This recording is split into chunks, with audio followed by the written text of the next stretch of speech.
إخوانا وأخوات السلام عليكم ورحمة الله صلى الله عليك يا أبا عبد الله صلى الله عليك يا أبا عبد الله صلى الله عليك يا أبا عبد الله وعلى الله قادنيك يا ليتنا كنا معكم فنفوز فوز العظيم إن شاء الله. Tafsir Imam Hassan al-Askari, première partie, c'est l'introduction, c'est l'origine du Tafsir al-Askari que je vais vous citer. Je commence, en réalité la partie qui est traduite en français a fait 36 pages, donc ça sera vraiment très succinct. Je ne suis même pas sûr que nous arrivons au début de Surat al-Fatiha. On peut dire que c'est uniquement la traduction, l'introduction qui est traduite en vérité. Ala kulli hal, je vais vous faire partager tout ce qu'il y a en français traduit du Tafsir al-Askari alayhi salam. Donc je commence, là il va citer, dans le riwaya, on va nous expliquer l'origine du Tafsir al-Askari.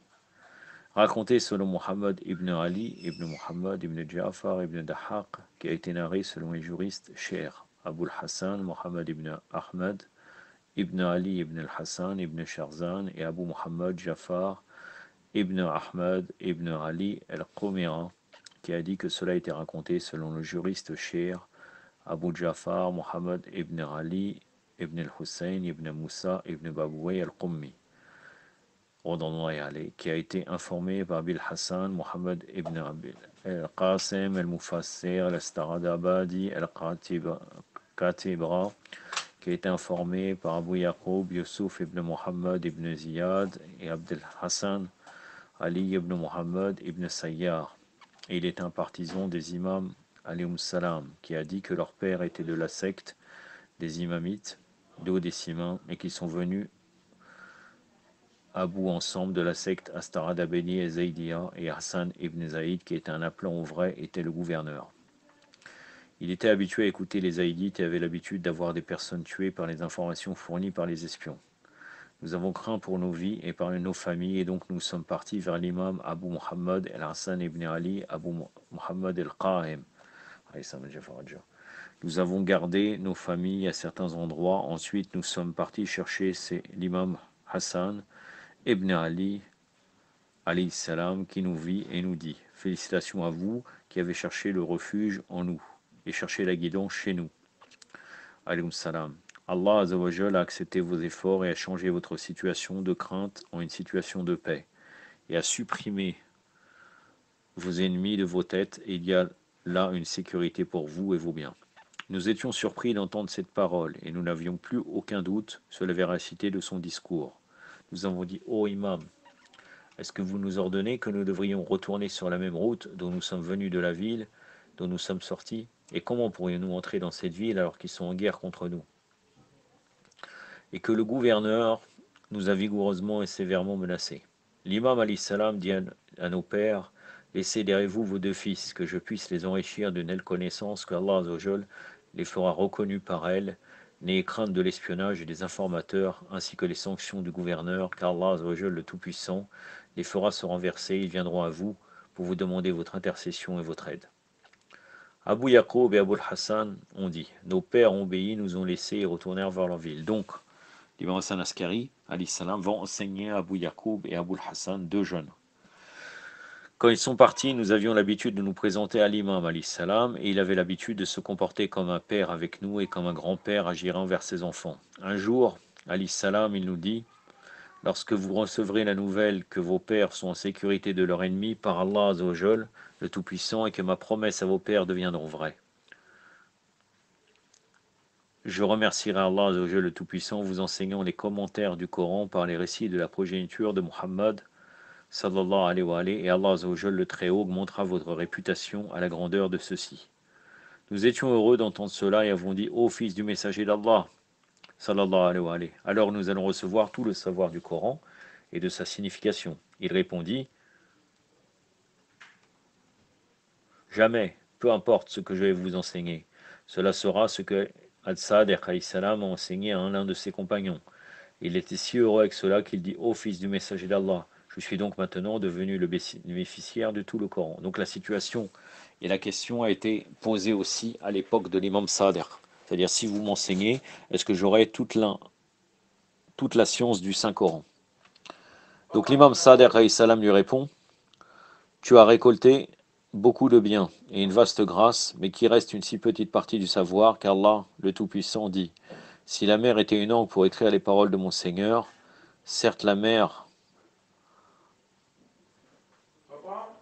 s'épuiserait avant qu'il ne soit épuisé les paroles de mon Seigneur.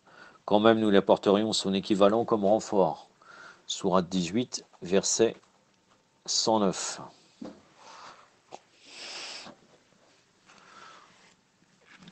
Je vais vous lire en arabe. C'est la sourate El-Kaf, le verset 109.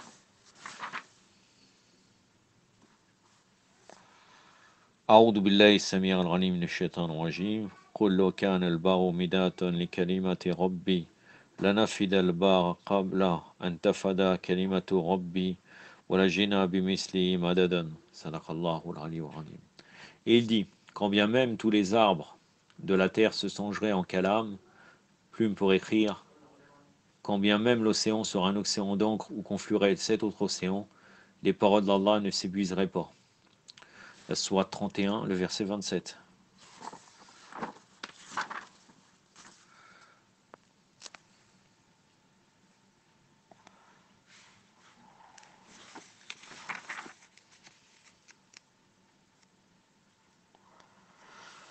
أعوذ بالله السميع العليم من الشيطان الرجيم لولا هنما في الأرض ما شجرة أقلم والبحر يمده من بعده سبعة أبحر ونفدت كلمة الله إن الله العزيز الحكيم. Et cette connaissance du Coran et de ses significations et extensions, voyez par vous-même ce que vous avez pris de l'ensemble du Coran, mais la petite partie que vous avez pris, Allah Azzawajal le Très-Haut, vous a donné la préférence sur la personne qui ne sait pas ce que vous faites, et sa compréhension n'est pas comme la vôtre.